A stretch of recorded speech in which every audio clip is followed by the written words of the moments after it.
বাংলাদেশের রাজনীতিতে নতুন অধ্যায়। নতুন প্রধানমন্ত্রী তারেক রহমানের নেতৃত্বে গঠিত হল বিএনপির পঞ্চম সরকার। ঐতিহ্য ভেঙে জমকালো আয়োজনে জাতীয় সংসদ ভবনের দক্ষিণ প্লাজায় অনুষ্ঠিত হল শপথ অনুষ্ঠান।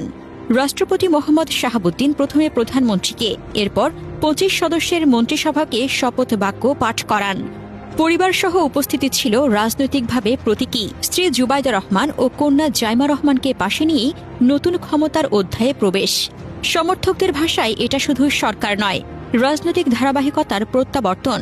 এই মন্ত্রিসভায় সবচেয়ে বড় বার্তা নতুন মুখের আধিক্য এবং দায়িত্ব বন্টনে কৌশলী ভারসাম্য।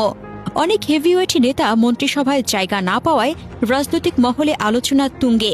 বিশ্লেষকদের মতে এটি ক্ষমতার কেন্দ্রীয় ভবন নয়, বরং নিয়ন্ত্রিত ও টার্গেট ভিত্তিক টিম গঠনের ইঙ্গিত। কে কোন মন্ত্রণালয়ে?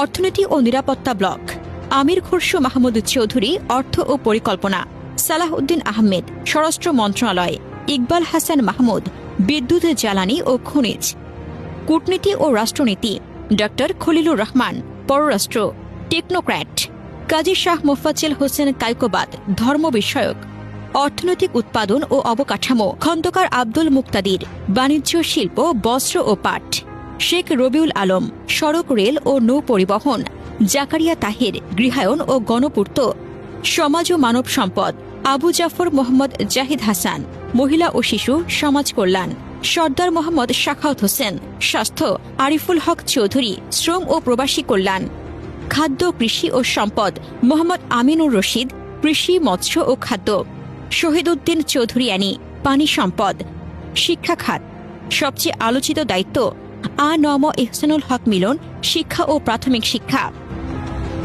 ২০০১ সাল থেকে ২০০৬ সাল পর্যন্ত সরকারে ছিল বাংলাদেশের জাতীয়তাবাদী দল বিএনপি। ২০ বছর পরে ত্রয়োদশ জাতীয় সংসদ নির্বাচনে জয় পেয়ে সরকার গঠন করেছে দলটি। বিএনপি সরকারের মন্ত্রিসভায় আছেন ৫০ জন, এর মধ্যে ২৫ জন মন্ত্রী ও ২৪ জন প্রতিমন্ত্রী, টেকনোক্র্যাট ৩ জন। এবারের মন্ত্রিসভায় নতুন মুখ আছে অনেক, যারা আগে কখনো মন্ত্রী বা প্রতিমন্ত্রী হননি। প্রথমবার নির্বাচিত হয়ে মন্ত্রিসভায় জায়গা করে নেওয়া নেতাও আছেন। মন্ত্রীদের ২৫ জনের মধ্যে ১৬ জনই নতুন মুখ, প্রতিমন্ত্রীর মধ্যে ২৪ জনই নতুন।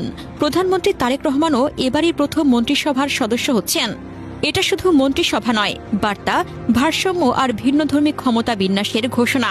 হেভিওয়েট বাদ, নতুনদের উত্থান, চমক দেখালেন প্রধানমন্ত্রী তারেক রহমান। এখন দেখার পালা এই টিম মাঠে নেমে কত দ্রুত ফলাফল দেখাতে পারে।